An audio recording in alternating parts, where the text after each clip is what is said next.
Uttar Pradesh sub inspector परीक्षा 2025 के result में क्या कोई गड़बड़ी हुई है? ये सवाल सोशल मीडिया पर लगातार पूछा जा रहा है। हमें भी लोग लगातार मैसेज कर रहे हैं। सबसे ज्यादा टेंशन मची है इस रिजल्ट का हाई कट ऑफ को लेकर। छात्र कह रहे हैं कि किसी भी सरकारी परीक्षा का कट ऑफ इतना हाई कैसे जा सकता है। छात्र इसका मुख्य कारण नॉर्मलाइजेशन बता रहे हैं।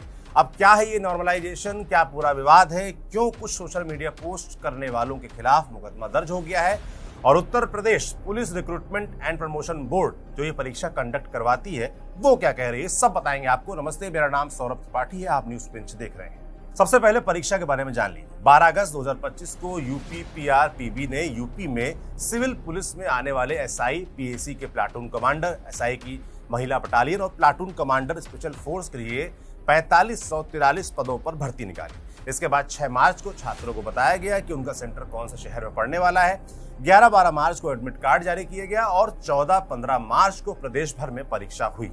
अब आते हैं उन दावों पर जिनको लेकर विवाद है। पहला विवाद, परीक्षा से कुछ दिन पहले दरअसल एक पेपर वायरल हो गया। दावा किया गया कि टेलीग्राम चैनल पर यह पेपर लीक हुआ, लेकिन यूपी पीआरपीबी यानी बोर्ड ने इस दावे को भ्रामक और तथ्यहीन बताते हुए खारिज कर दिया। बोर्ड का बयान आया कि कुछ टेलीग्राम चैनल्स पेपर लीक करने के नाम पर ठगी का रैकेट चला रहे हैं और इनके खिलाफ बोर्ड ने सख्त कार्रवाई की। खैर, ये बात आई गई हो गई। दूसरे विवाद पर चलते हैं जो अभी भी चल रहा है। 23 मार्च को बोर्ड ने परीक्षा की आंसर की जारी की। बहुत से छात्रों को लगा कि सिलेक्शन हो जाएगा, लेकिन 7 मई 2026 को जब रिजल्ट आया तो सबके होश उड़ गए। कट ऑफ 400 में से 369.87 नंबर था। माने अगर आपको उत्तर प्रदेश पुलिस में दरोगा बनना है तो 92% मार्क्स लाने होंगे। बस फिर क्या था, बहस चढ़ गई। सोशल मीडिया पर बोर्ड से सवाल किए जाने लगा कि किसी भी कॉम्पिटिटिव एग्जाम का कट ऑफ इतना हाई कैसे जा सकता है। अभ्यर्थी यही सवाल करते हुए गड़बड़ी का आरोप लगा रहे हैं। आप कहेंगे गड़बड़ी कैसे? तो यहीं पर 2 चीजें हैं जिसे आपको समझना पड़ेगा। पहला ये कि किसी भी स्टूडेंट का रॉ मार्क्स उसे नहीं बताया गया, यानी कि असल में कितने मार्क्स है वो नहीं बताया गया। माने 400 अंकों में किसी के एग्जैक्ट कितने नंबर आए वो छात्र नहीं जानते, और इसके पीछे का कारण है नॉर्मलाइजेशन। जो सरकारी परीक्षा देते हैं उन्हें तो मालूम है कि नॉर्मलाइजेशन क्या है, लेकिन जिनका सरकारी परीक्षा से कोई राब्ता नहीं है उन्हें बताते हैं क्या है ये। तो देखिए, परीक्षा कई शिफ्ट में होती है, हर जगह अलग पेपर आता है। कोई तुलनात्मक रूप से आसान होता है तो कोई कठिन। तो नॉर्मलाइजेशन इसीलिए किया जाता है ताकि अलग अलग शिफ्ट्स के पेपर डिफिकल्टी लेवल का असर कैंडिडेट्स के फाइनल रिजल्ट पर ना पड़े। अगर किसी शिफ्ट का पेपर आसान माना जाता है तो उसके मार्क्स थोड़ा कम हो सकते हैं, लेकिन कठिन शिफ्ट वालों के मार्क्स बढ़ सकते हैं। चलिए उदाहरण देते हैं। अगर किसी कैंडिडेट ने उस शिफ्ट में 70 नंबर पाए जिसमें सवाल कठिन थे तो नॉर्मलाइजेशन के बाद उसके मार्क्स बढ़ सकते हैं। वहीं अगर किसी ने ऐसी शिफ्ट में 70 नंबर पाए जिसमें सवाल आसान थे तो उसके नॉर्मलाइज मार्क्स थोड़े कम हो सकते हैं। इस प्रोसेस में बोर्ड सभी शिफ्ट्स के एवरेज मार्क्स, हाईएस्ट मार्क्स और ओवरऑल परफॉर्मेंस को देखकर एक फॉर्मूला के जरिए फाइनल नॉर्मलाइज्ड स्कोर तैयार करता है। इसीलिए कई बार ऐसा होता है कि कैंडिडेट्स के रॉ मार्क्स और फाइनल रिजल्ट में दिख रहे मार्क्स अलग अलग दिखाई देते हैं। जहां तक रॉ मार्क्स का सवाल है, बोर्ड आमतौर पर कैंडिडेट्स को सिर्फ फाइनल नॉर्मलाइज मार्क्स ही दिखाता है, यानी आपके कितने सवाल सही किए, आपने कितने सवाल सही किए, वो रॉ स्कोर अलग से नहीं बताया जाता। बस यही विवाद की जड़ है। छात्र रॉ मार्क्स यानी अपने असल मार्क बताने की मांग कर रहे हैं, जो कि बोर्ड नहीं बता रहा है। क्यों नहीं बता रहा, उस पर जवाब आया है, वो आपको बताएंगे आगे।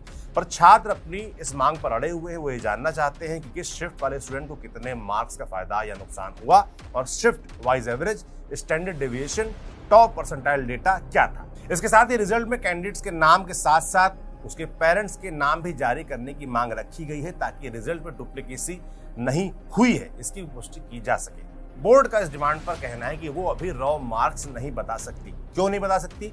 वो इसलिए क्योंकि बोर्ड का कहना है कि परीक्षा कुल 3 चरणों में होनी है। जब ये 3 चरण हो जाएंगे उसके बाद ही अंतिम परिणाम का प्रकाशन होगा। अभी चूंकि सिर्फ लिखित परीक्षा का चरण हुआ है, डीवी और पीएसटी यानी शारीरिक मानक परीक्षण और दस्तावेज सत्यापन होना बाकी है। ऐसे में प्रक्रिया के बीच में रॉ मार्क्स नहीं बताए जा सकते। बोर्ड का कहना है कि तीनों चरण होने के बाद ही रॉ मार्क्स के विषय पर कोई विचार किया जा सकता है।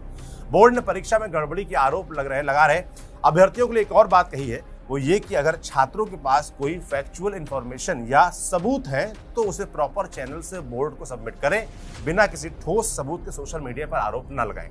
अब इसे चेतावनी ही समझा जाए, क्योंकि एक फेसबुक यूजर आशुतोष पांडे पर कार्रवाई भी हो चुकी है। उसने एक वीडियो पोस्ट किया था जिसमें परीक्षा परिणाम में धांधली और पैसे लेकर नौकरी दिलाने जैसे आरोप लगाए गए। वीडियो वायरल हुआ और मुकदमा दर्ज हो गया।